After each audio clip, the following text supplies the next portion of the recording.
Welcome back, everybody, for Pathfinder! What is he saying? I'm saying welcome back, everybody, to more Pathfinder.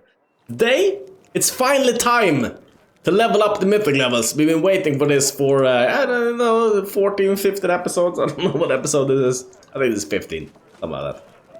We've been waiting a long time for these mythic levels. Are we gonna press that M button? I am so much gonna do that. But first I want everyone in the party so we can do it at the same time for everyone. So I think we're gonna accept this right there. That's looking good. That's looking pretty good. My better look pretty good. Okay. So, I guess we go through all of them one by one. Okay, so first main character. Mythic level. It's gonna look the same for everyone. This is a little bit bugged us. You think? Yeah, it's a little bit bugged. I don't think that the portrait should actually look like this. So, we cannot select the mythic... You can only select mythic hero on the first level. On the second level is where you decide which one you want to go with. But we're still gonna go with Asata themed here in the beginning. Even though it doesn't really matter, I don't think. I think you can choose whatever you want here and then go Asata later. So next level we will be able to do the Asata, get the animal companion and so on. But we're gonna go next. So first of all, this is only for the main character that can select an ascension, because the main character is the only one, of course, who can specialize in these paths, in the Asata path and so on and so forth. The companions are still gonna be super strong because they're gonna get abilities, which we are also gonna get. Which these abilities are just insane in the membranos. That's what they are, okay. So, we can have a look at them a little bit. I'm gonna go through them.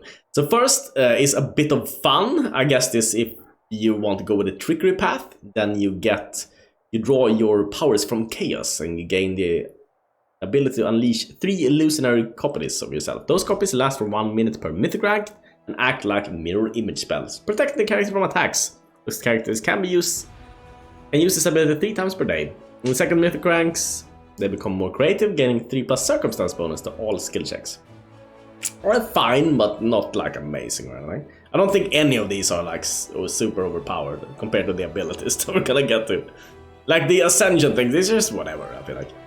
Mythic characters get to draw their power from the abyss and grow a pair of horns, gaining a gore attack. The attack is made with a -5 penalty and deals 1d8 plus half times the strength modifier. It doesn't matter, if you're at -5 penalty, you're not gonna hit. You're not gonna hit anything. It's difficult enough to hit a regular attack with no minus penalties. So that's a non-bonus, I would say. On the second mythic rank, on easier difficulties, sure, you will be able to hit.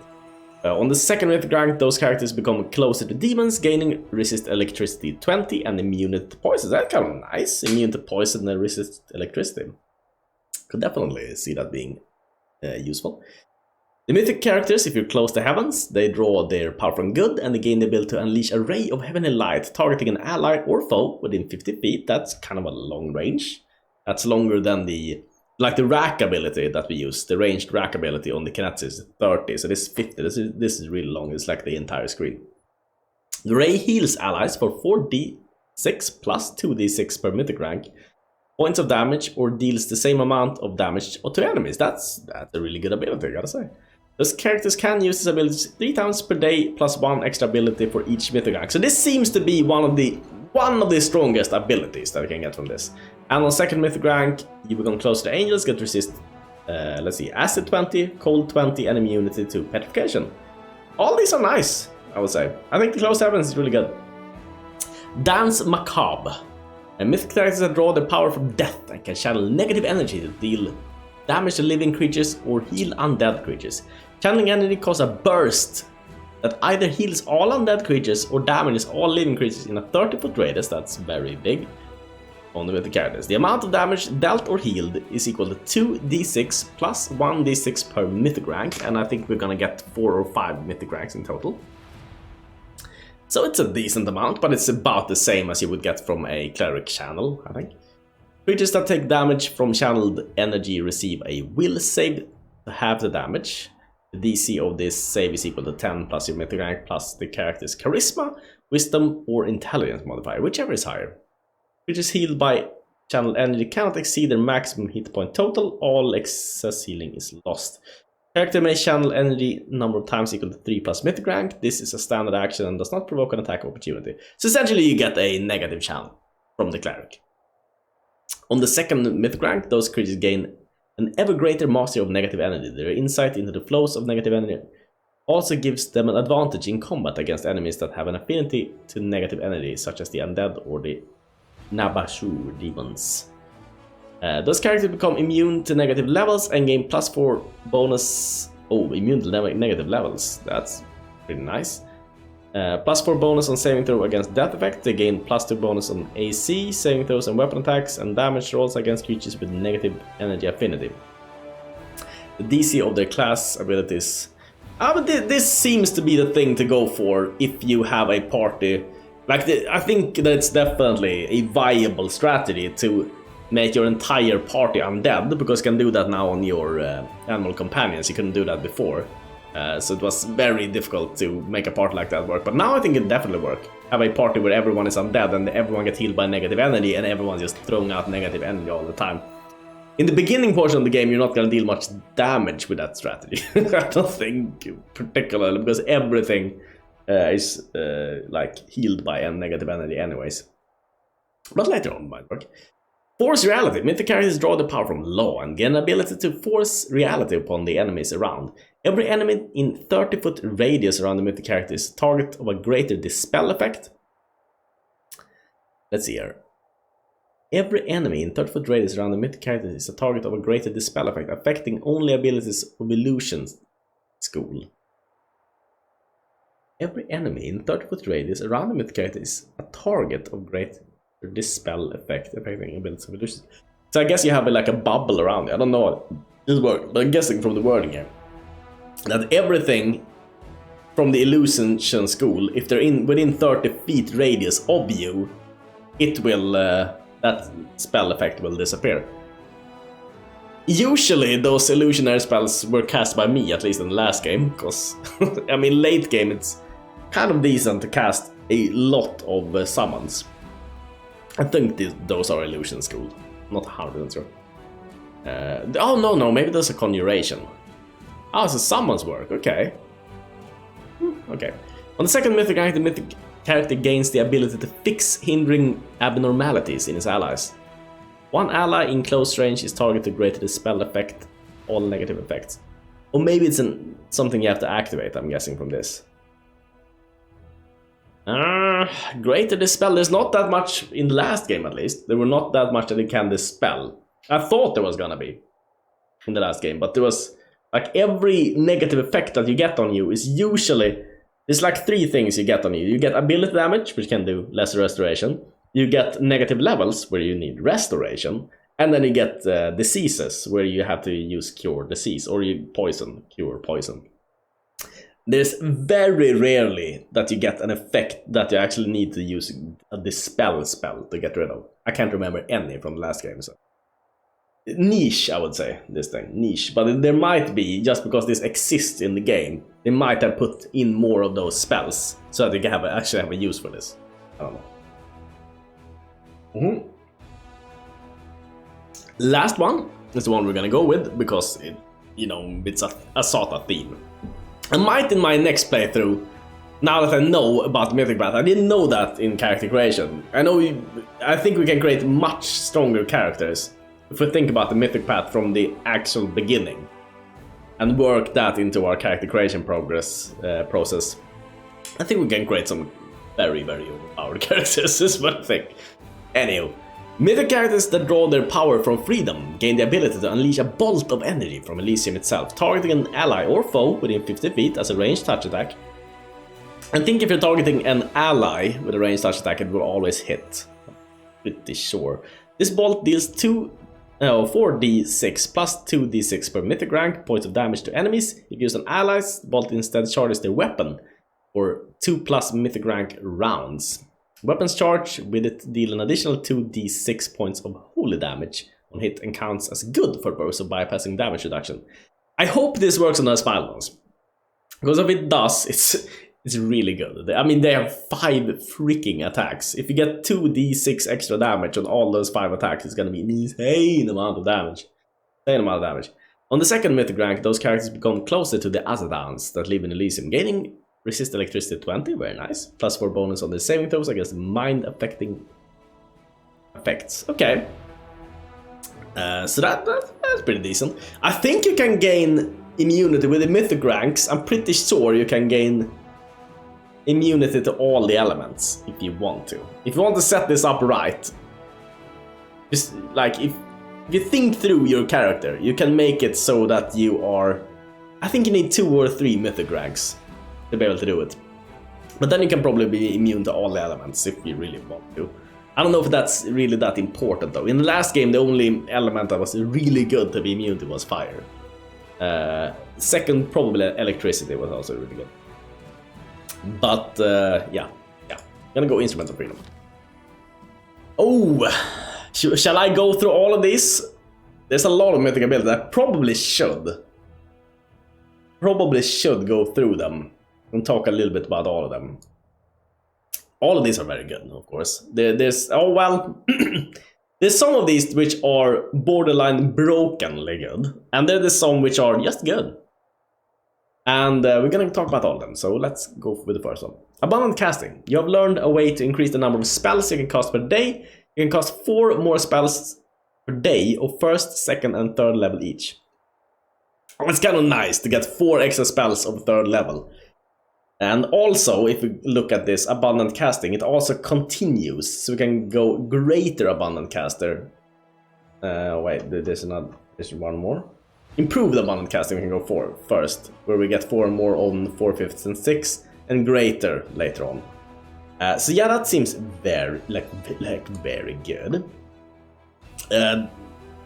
Get twice the amount of spells essentially, but even better because I think we will have 3 spells on level 3. Yeah, this is very strong. It might be the thing we end up with. Anyways, always a chance. Your attacks are now less affected by luck. You don't automatically miss when you roll a 1 attack roll. Nice, I would say. But in most cases, if you want to hit something anyway, you need your attacks to be so buffed up that you're not, you know. I don't know. I think always a chance is not gonna be. It might be good in very specific. Either if you're already at the point where you always hit, like if you buffed yourself up so much that you always hit, then it might be useful. Or yeah, that's about it. I don't see. I mean, it's good that you don't miss on once, but it's a minor benefit. Okay, sure, it would have been super strong. That's what I should say. It would have been super strong if I haven't seen all of these things. I'm not super impressed by all of these chance. Archmage's Armor. You are the master of Mage Armor spell. When you cast a Mage Armor spell, it gives an additional armor bonus equal to your mythic rank.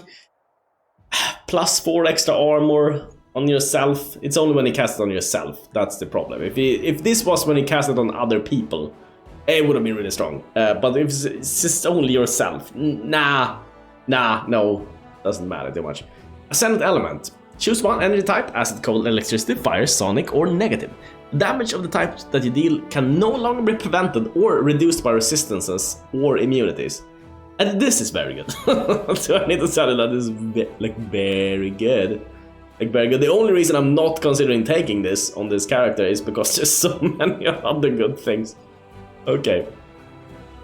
Ascendant Summons. Creatures you summon gain a piece of your mythic power. Creatures summoned by you gain a bonus to its strength, dexterity, constitution, wisdom, charisma equal to half your mythic rank plus 1. The attacks now ignore damage reduction. Summons. I mean, spoiler warning if you haven't played with summons. Usually what you use the summons for is meat shield. They don't hardly deal any damage. You can hardly hit any attacks because you can't buff them up. So I don't see this being good at all. If you want something for summons, you want more of them. That's the best thing you can do with them. Possibly you could give them more HP, I guess. But even that doesn't even matter that much. You just want a lot of them if you're going with summons. Best jokes. You are the master of the hideous laughter spell. Benefit. When a creature faces a saving throw against your hideous laughter spell, another random enemy within 30 feet of the target is affected by the same spell. The chain continues as long as the targets continue to fail the saving throws. There's very few targets where you on the most difficult level are going to be able to use hideous laughter. There are targets like trolls and stuff like that, like really stupid characters. You can cast the hideous laughter on. And it's really good. It's of course really good. But against those, like hideous laughter is good enough. Like one of them is good enough by itself. You don't need to have this. So I think this, and also compared to, you can get this effect in better ways. So no, I don't think best jokes is. It's of course it's good, but again, compared to all the other stuff, that's so broken here. No, there are better stuffs to pick up. Boundless healing. Your healing is no longer affected by common limitations. Whenever you cast a Cure Wound spell or another healing spell, it becomes Reach as though it's using the Reach spell feat. Hosted amount of hit points is now restores. Depends entirely on your cast's level and disregards any limits in the original spell. So I don't know exactly how this works. This could be an amazing skill. It could also not be an amazing skill, because I don't know how it's implemented. I don't know how much this affects the healing that you get out of a spell. And I don't know, since it says Cure Wounds or another healing spell, does it also work for spell-like abilities? And which, yeah, I'm not entirely sure how this is gonna work. Because we have like Calming Touch, which I'm pretty sure is a spell-like ability, which you cast a lot.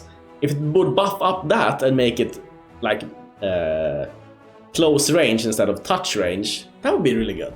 That would be. I don't know if it would be worth a mythic ability for it, but that would be a good thing. But since I don't know if it does that, I don't know. The wounds that you inflict with your natural attacks are anything but natural. Your natural attacks now ignore all damage reduction except I don't know what means. That's somewhat useful if you're some kind of shapeshifting class, and anyone can be a shapeshifter now with the mythic paths, so I'll talk about that in just 1 second or so when we get to that. Cleaving Shot. Each time you deal critical damage with your ranged weapon or reduce the target's 0 hit points, you deal your weapon damage to all other enemies in a 10-foot radius.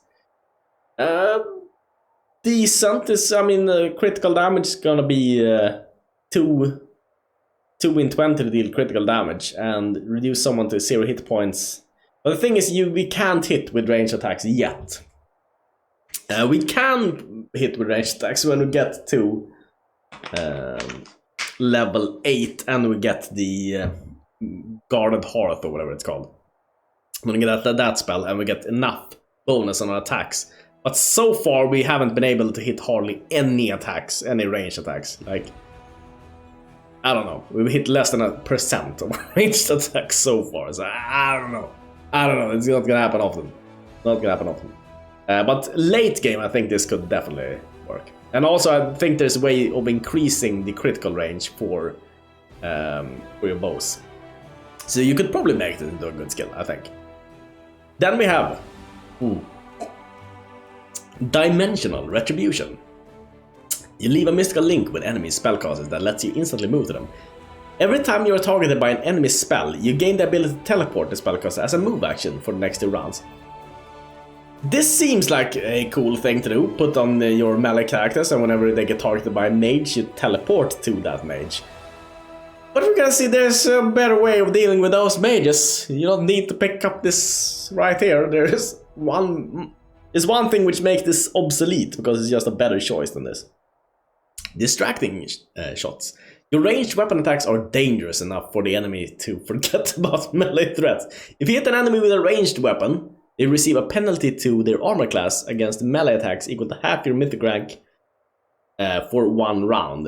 This seems very niche, but maybe.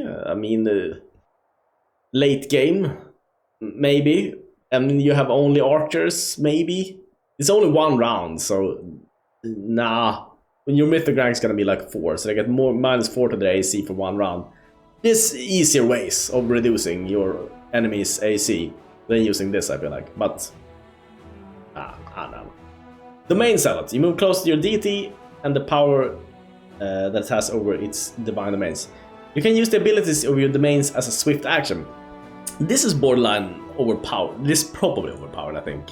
Because I'm not sure how this is gonna work, and we're not gonna select this on this character. But if it works as I think it does, a swift action you can use, I think, I could be wrong here. I could be speaking out of my ass, but here's the thing. I think that a swift action can be done any amount of times per round, which means that if you do this, there are a couple of the main effects which are damaging effects, like for instance, the guy who does lightning, the lightning domain or weather domain or whatever it is, they can cast lightning bolts, which are equal, they're the same as the sorcerer lightning bolt thing, whatever it's called. And they can cast quite a lot of them. They can cast like their modifier plus level or something amount of times, which is a lot of bolts. And if you can cast all of them in one round, it's an insane amount of damage. So I don't know exactly how... If swift action is as I think it is, any amount per round, then this is probably completely broken. Probably completely broken. Could be wrong. Anyways. Elemental Barrage. You master the art of raining elemental spells on your foes and found a way to empower them by combining different elements. Benefit. Every time you deal energy damage to a creature, you apply an elemental mark on it. If during the next 3 rounds you deal energy damage to a marked target with a different type of energy, the target is dealt additional divine damage. The damage is 1d6 per mythic rank of your character. Usually when you deal elemental damage, you deal with just one element, because usually there's like one element that works against some creature. And since we're not incentivized to sleep in this playthrough at all, since when you sleep you get corruption, and corruption is very bad for you, I don't see... If you don't find a way of replenishing spells, I don't see the old strategy that we used in Pathfinder Kingmaker working in this game, where we just sleep and cast powerful spells, sleep and cast powerful spells. But this would definitely work with a strategy like that, and would empower it quite a lot. And if everyone had this in your party, if like everyone is a Sylvan Sorceress or something, everyone has Elemental Barrage, you're gonna deal a lot of damage. You'll deal a silly amount of damage. But the thing is, I think that's gonna work for a while for you, but you're gonna have to sleep so much with a party like that that you're not gonna be good, probably. But I could be wrong. Enduring spells. So yeah, looks potentially good, but limited by the sleep system. That's what I would say with that. Enduring spells. You have learned a way to prolong the effects of your beneficial effects. Effects of your spells on your allies that should last longer than an hour, but shorter than 24 hours, not last 24 hours. So this doesn't do much when you pick it up, enduring spells. Because there's not... Most effects are either 1 minute per caster level, or they are already hours, which means they're gonna last the entire encounter, like Mage Armor. So this doesn't do anything on the first level. But I know that you can pick up this thing called Greater Enduring Spells. Affects your spells on your ally that should last longer than 5 minutes but shorter than 24 hours now lasts 24 hours. So when you pick up the second one, it becomes amazing. But on the first level, it does nothing. I think in what they should do for balancing reasons, if they want to keep all these overpowered ones, they could probably make the Enduring Spells into the Greater Enduring Spells already on the first level. I don't think it's gonna break anything, honestly. I don't think it's gonna break anything, because there's stronger things here, so don't worry about it. Enforced Vigor. Some people motivate their companions by their mere presence, while you learned that pain is much more a potent motivator. Benefit. Every time you damage an ally, you gain +2 mythic bonus on attack rolls, damage rolls, and mythic bonus on all saving throws. This bonus lasts for a number of rounds equal to half your mythic rank. The problem with this could have been amazing. You just go and smack all your allies. But as you see, the bonus lasts for a number of rounds equal to half your mythic ranks. Sure, let's see 4 mythic ranks. I think that's what we're gonna get to in this game. You have 2 rounds. So if you hit someone, then he has 1 round to do something. So you can only hit 1 ally with this. You can't hit multiple allies. So it seems shit, honestly. The duration needs to be increased for this to work. It could be good if the duration was increased. And I definitely think, as with we're gonna see some stronger things, this is not overpowered at all. So don't worry about it. It's not overpowered. This should definitely be more than 2 rounds. Ever ready. You're always ready to unleash some extra attacks. Whenever you make an attack of opportunity, you gain a bonus on the attack roll and damage roll equal to your mythic rank. This number of attacks of opportunity you make each round is increased by 2. So there are weird strats where I guess you could use this. Like for instance, I think if you use a kineticist and push something, you get an attack of opportunity against the target. So if you have something which has ever ready, and you buff that up to insane proportions, and then it's probably gonna hit a lot if you're using like kineticist to push that. I think that gives an attack of opportunity. I could be wrong. I'm not well versed in the kineticist side of things, but we're gonna find that out later when we get to higher level kineticist. Expose vulnerability. Your range attacks expose the enemy's vulnerable points. Every third hit with a ranged weapon against the same enemy deals an additional 1d6 per 2 mythic ranks divine damage. I guess late game could be something to boost your range damage when you can actually hit something.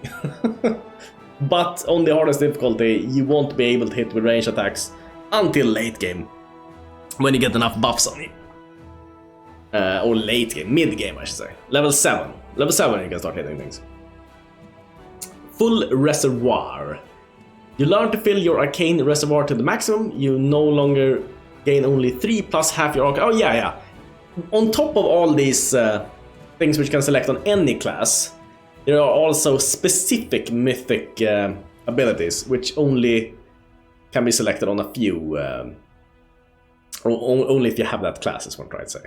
We're gonna utilize that today also, later on. So this is the Arcanist one, where you get...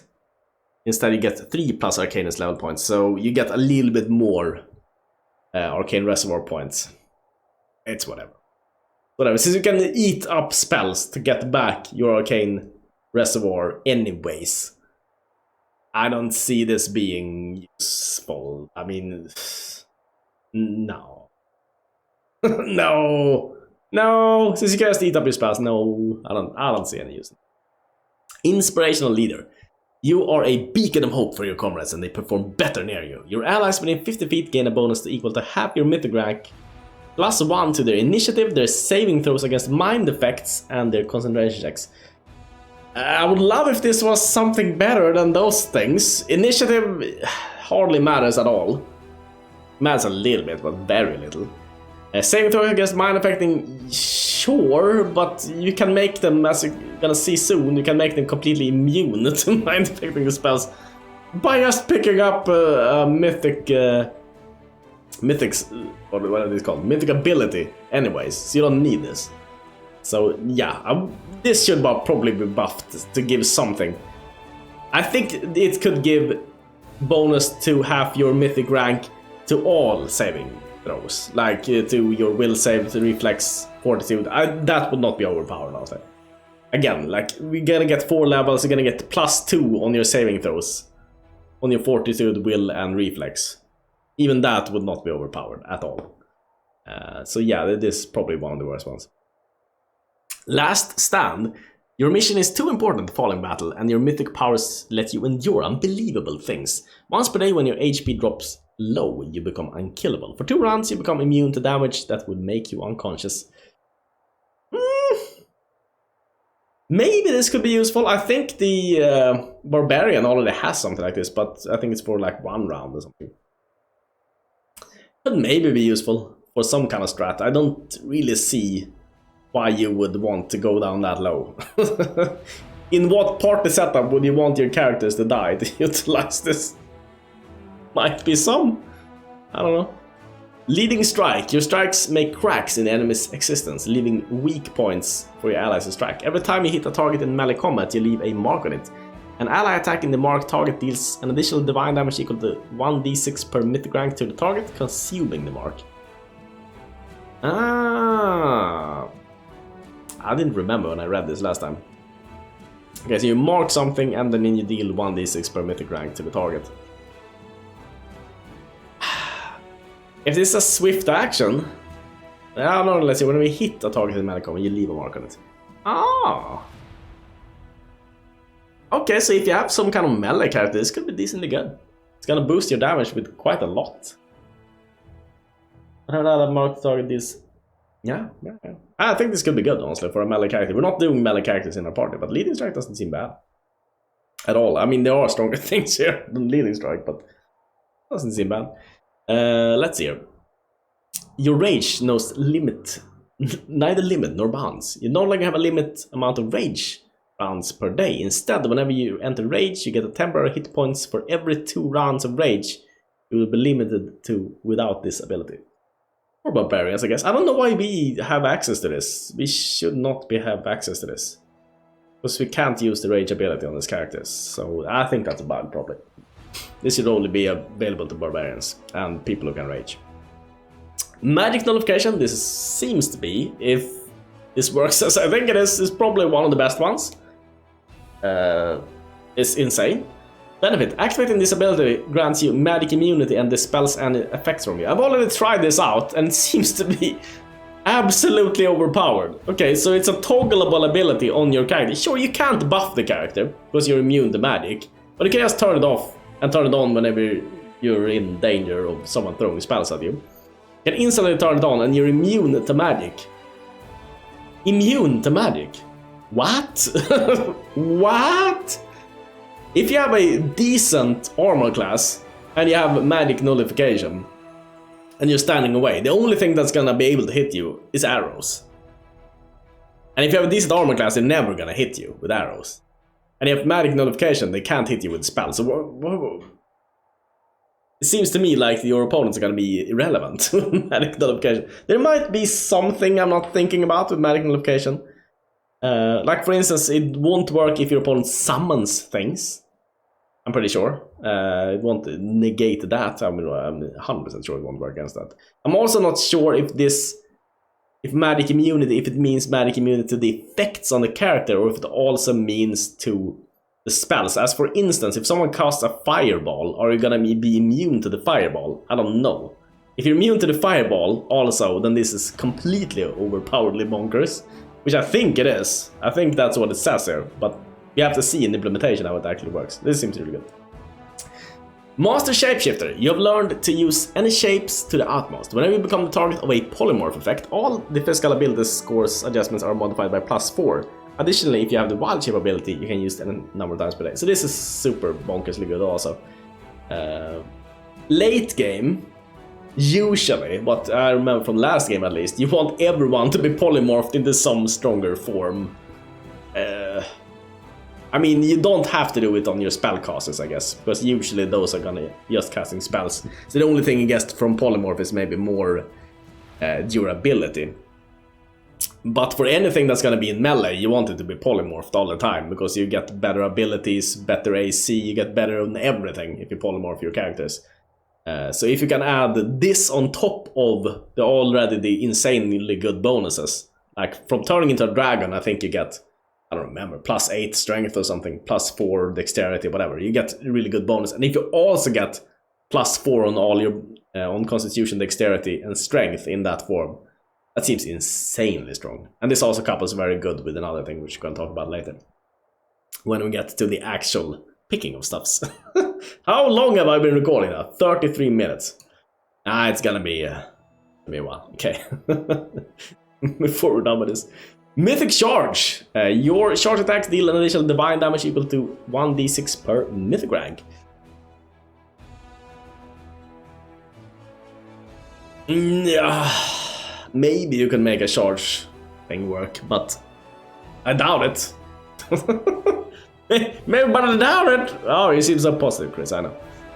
I think you can charge even if you're in melee with someone. So if you can avoid getting attacks of opportunity with some acrobatics or something, and then you just charge people all the time, it's gonna be annoying, because I don't think you can have charge on autocast. So you're gonna have to manually mythic charge with all the characters. But maybe it could work. Some weird build. This I don't know what it does.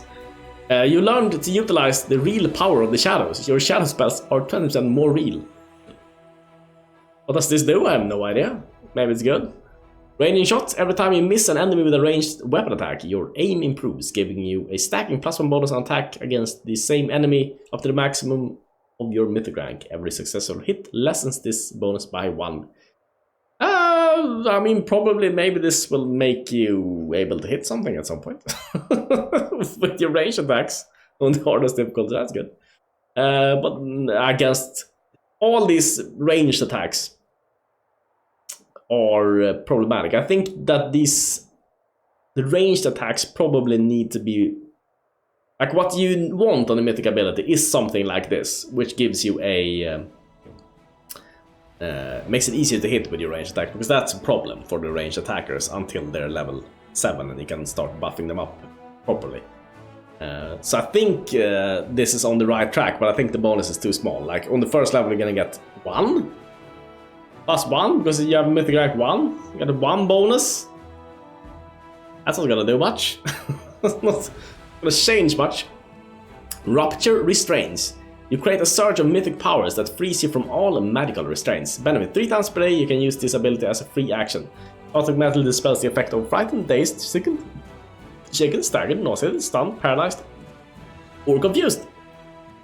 You know what's easier? Just have magic nullification, so whenever they cast one of these spells on you, you don't get that effect. Magic nullification seems to be super overpowered. Okay. The bigger they are, you gain a bonus on your attack rolls with ranged weapons, equal to your penalty to AC the target receives from their size, if any. What? You gain a bonus on your attack rolls with a ranged weapon, equal to your penalty to AC the target receives from the size. Ah, okay. Yeah. Because bigger targets have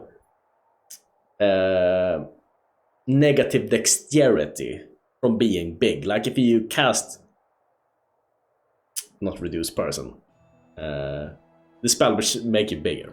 Cast that thing, you're gonna get like +4 strength plus or -2 dexterity, which means that you're gonna get a +2 on your rolls against large creatures, and +4 against really huge creatures, and +6 against colossal creatures.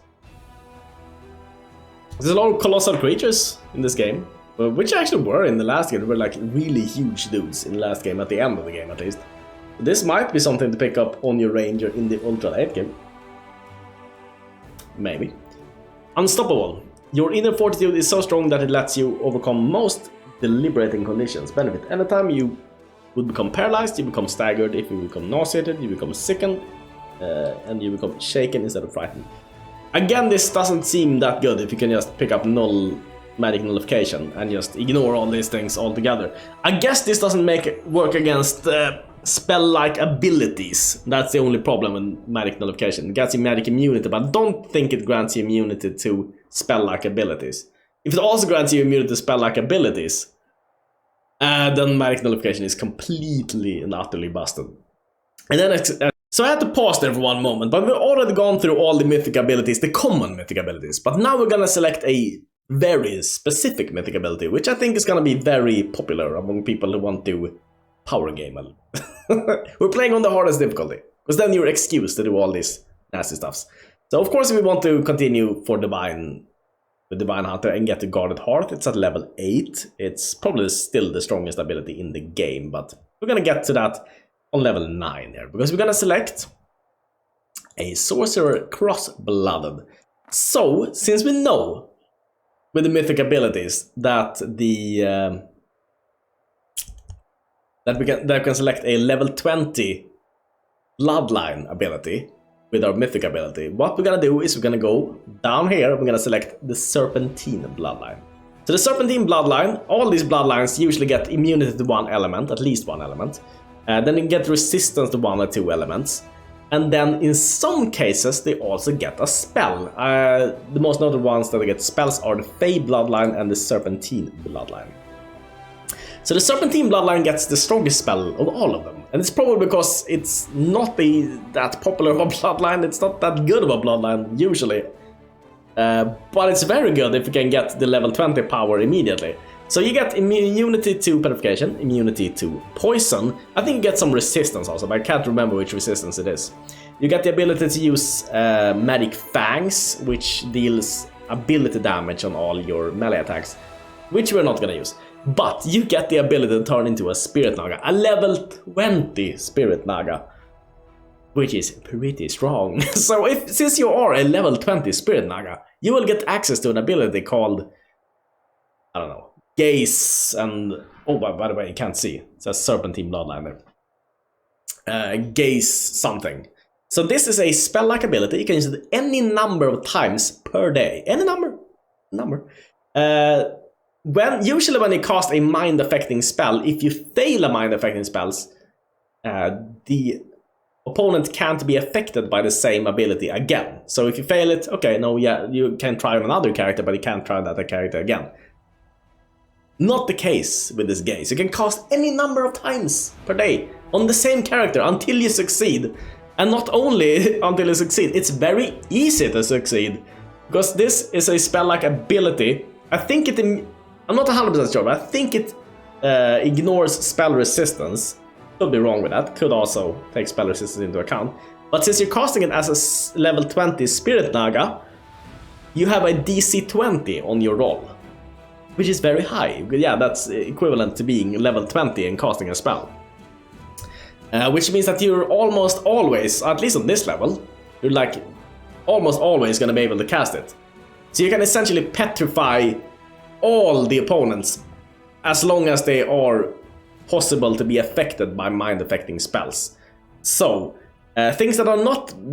that you can't cast this on are, for instance, undead. I don't know if this works, but possibly... I'm not gonna select it now, but possibly what you could do is select Serpentine Bloodline and Undead Bloodline. Because the Undead Bloodline make you able to cast mind-affecting spells on Undead. But this is not a mind-affecting spell, this is a mind-affecting spell-like ability. So I don't think it works that way. But if it works by selecting Serpentine and Undead, someone has to try this out. I guess I'll try it out later. Yeah, that's completely overpowered. I mean, it's already overpowered, but then it's even more overpowered. But we're gonna select Serpentine Bloodline. And then there's the question. I don't know if you can select two mythic abilities of the same thing.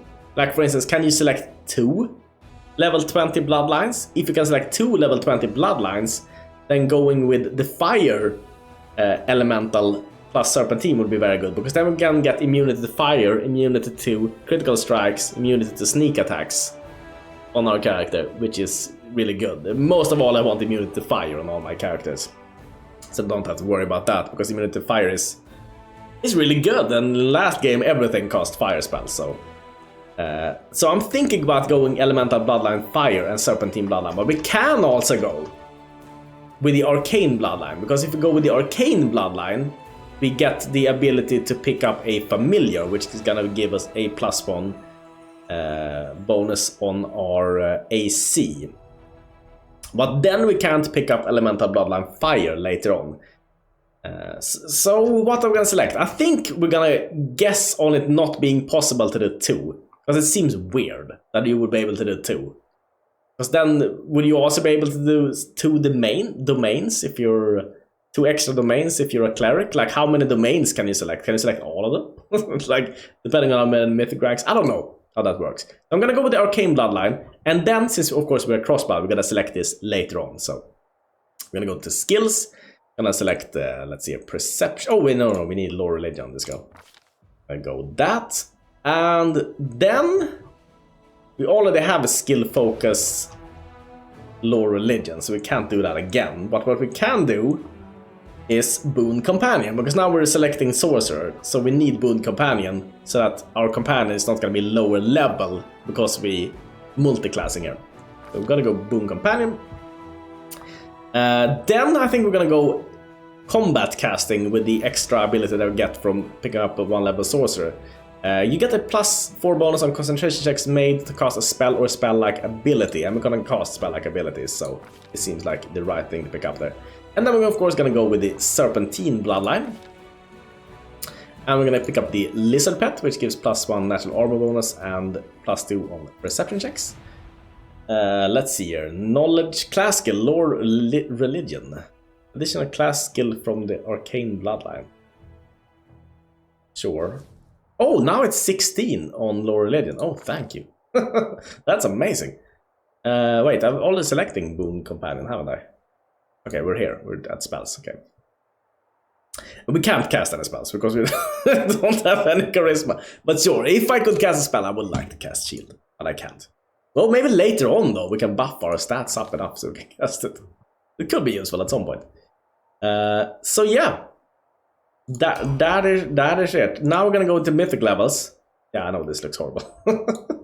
Still. And then we're gonna go Bloodline Ascendance, Scaled Soul. And you can see it. You get the ability to turn yourself into a large spirit naga, beast shape 3, and back again at will. You also become immune to poison and paralysis. You may use the Serpent's Fang ability as often as you desire, and may choose to inflict damage to any ability score. Cool. It's just a spirit naga that we want this for, more than anything else. Okay. And then we're gonna do the same on this character. Gonna go Divine. No, we're also gonna do Divine Hunter. Oh, don't mess this up. Cross-blooded, yes. We're gonna go with the Arcane Bloodline. Gonna go with let's see what we're specialized on. Mobility or Stealth? I think we're gonna go Mobility. Someone needs to do Mobility. Don't we have... No, Mobility we can pass with our Smilodon, so we don't need that. I think we go Perception. Boon Companion, these guys. We're gonna go Combat Casting. We're gonna go Serpentine Bloodline. I'm gonna go with the Lizard. Lore Religion. I think this is gonna be quite the popular thing. If you have like a pet class, I think this strategy is perfect. Because these characters did not do anything before. Like they shot with their bows, but they couldn't hit anything on the hardest difficulty. So the only thing they really provided was the Smilodon pets. That's the only function they had until level 8, which is now gonna be level 9 when we get Guarded Hearth. But now they'll be able to actually do a lot in fights when they can turn into Spirit Nagas. So yeah. And the mythic level, of course. Next. Bloodline Ascendance, Scaled Soul. That's feeling pretty good. Feeling pretty good about it. And then the Kineticist. So let's see, we're gonna continue Blood Kineticist. I don't think the Kineticist can gain much from becoming Spirit Nagas. Except for, yeah, they get +4 armor bonus, so they're gonna be tankier. And they get a really good ability, which they can use on like when characters can't be hit by other abilities. So that's good. It's not horrible to do it on a Kineticist, but I think we, for most part, Kineticists just want to be pure Kineticists. For the most part. And then, it's a question what we select on these guys. Since all the blasts that we've used so far, engage in melee without taking the -4 penalty on your attack roll, this might be the thing we should pick up on this level. Because we don't want to take a -4 penalty on attack rolls for attacking things that are engaged in melee. I think we're gonna do this. The reason being, yeah, sure, we're using rack, and this doesn't affect the rack. But later on, I'm thinking that we're gonna use other blasts with this character. I'm thinking that's gonna be the way. But I could be wrong on this, and we might, get new companions and level them differently if that's the case. If we have some new discoveries. Also, there's gonna be a separate playthrough when the entire game comes out. Maybe even before that, because I love this game so much. And then we'll be able to explore other ways. Okay. And I'm getting Mythic Path.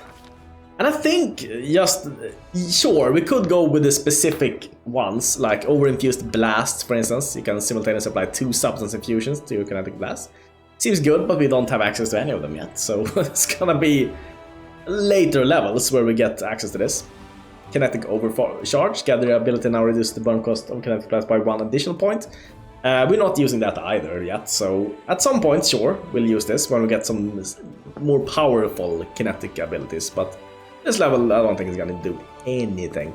So instead what we're gonna do is gonna pick up the other overpowered thing, which is gonna be Magic Nullification. You get immunity and dispels any spell-like abilities on here. This seems like just very good. These girls are gonna have this on all the time, because they don't need mage armor because they can cast a spell-like ability mage armor on themselves, which work with magic nullification. So this seems like the perfect thing to have in your kineticist. And yeah, you're also gonna be a blood kineticist. Oh, you have a lot of mobility now. You have a lot of mobility, my girl. Okay, well, I guess we continue with mobility with you. I've already said that mobility is not gonna be good. And then I'd pick it up anyways. I guess we continue with precise shot on these guys. We'll see if that's gonna be good or not. And yeah, we're gonna go magic nullification. Don't want any magics on us. That'd be horrible. Blood kineticist. What were your thing though? Athletics and trickery. I think we need you to be trickery because we need someone to. Oh, okay, you can select two. That's good. We need someone who can deal with the locks and everything. Yeah, point blank shot. Wait. Oh, she didn't have point blank shot. And you need point blank shot to be able to select the thing. Let's see here. Yeah, we need this to be able to pick up the skill that we selected on everyone else, I'm pretty sure. Busted shot, no. Rapid shot, no. Deadly aim. No, I think this is a prerequisite. I will check it later, but I'm pretty sure that's how it works. Mythic levels, yes. Yes. Magic nullification. Bam! And that's it. It's been a lot of mythic levels. I'm gonna show you, or maybe we can do that today. Maybe we'll just run into a battle just to show you how this looks. So let's see here. Goblin flag. We have selected goblin flag. I'm just gonna go and try to find a random encounter. Someone on the road. Get ready. Okay. Magical anomalies are common in the world of Golarion. So common that the use of the word anomaly itself is questionable. A regular city dweller will encounter a chaotic manifestation of supernatural power at least once in their lifetime. One might naturally assume that the strange sky, the ghostly fire from the rifts in the ground, the rain of eyeballs, all the world wound is known for, should find some purchase in the mortal mind. But even the most worldly of travelers feel uneasy at its borders. Why? Perhaps it's instinctively that they understand that this place is not merely a magical wasteland, but a wound, an ulcer through which the world itself bleeds into the abyss. The commander and her army walks up the high bank of the western Selen River, which draws near the border of the world wound. The soldiers' feet halt unbidden. On the other bank rises a series of cliffs, too regular in shape to have been formed by wind or water. The sky hangs over the sharp edges and sickening bends, the shape of Mercury on the horizon rising to a dirty rust. Okay, we're gonna see here. Athletics 20, diplomacy 20, we don't have any diplomacy. Set an example for the army and lead the march. Succeeded athletics check. 24 experience. Lines of soldiers step warily beneath the shroud of low black clouds. It's like the world wound has reached out a finger into the lands of Mendev. The gesture seems eerily harmless. But then the clouds come to life, shooting out howling tornadoes, one after another. Tornadoes come from all sides, from ahead, behind, and right above the soldiers' heads. The commander walking in front sees the danger at once and gives the order to close ranks and march faster. Ducking low to the ground, she runs headlong into the elemental chaos. The howling tentacle of a tornado falls from above, but the commander has managed to build up momentum. She tears herself through the whirlwind and keeps moving. The power of the elements on one side of the scales, the soldier's faith and inspiration on the other. It's plain to see which one is greater. The determined army runs the gauntlet of tornadoes. The struggle lasts for over half an hour, but the army only loses a few bags of supplies and a dozen of hats whipped off into the sky. After stopping to catch their breath, the soldiers continue on. Their first encounter with the whirlwind has ended in their favor. Whoosh! Okay, well, it's already been like a lot of minutes here. So I think we need to take a breaker. But I'm gonna show you next time how amazing the Nagas are gonna be when these girls can wild shape into Nagas. And of course they can use all their spells and abilities as per normal, because Nagas can do that, so sure, that's pretty cool. But that's gonna be next time, everyone. See you next time. Is that a pirate? No! It's a friendly neighbor Chris, of course. I just wanted to say thank you, everyone, for supporting this channel. And thank you to all the members and everyone. I just wanted to show you, what does the money go to when you support me on Patreon or on the YouTubes? Does it go to gold and gems? No, I buy things that I use for videos, like these lamps that I bought now. These I have been paid for by the Patreon members and the YouTube members. I just want to say thank you. And thank you to the latest members that have joined, which are... Let me share. They are... wrong side. Christian Freitag. Freitag. Oh, that's the best day. The Friday, right? I think that was means in German. I think that's what it means. And Swiss Kid Cobb Kai. Kid Cobb Kai. Kid Cobb Kai. Kid Cobb Kai. Kid Cobb Kai. Hello, Daniel! And you are? It's me, the YouTube algorithm. And well, what are you doing here? I'm just here to take those views. No, those are my views. Oh, I can explain to you, senor. You see, you have subs 0% and non-subs 100%. That's why you can take all your views. I guess it's time that you check out the little thing down there.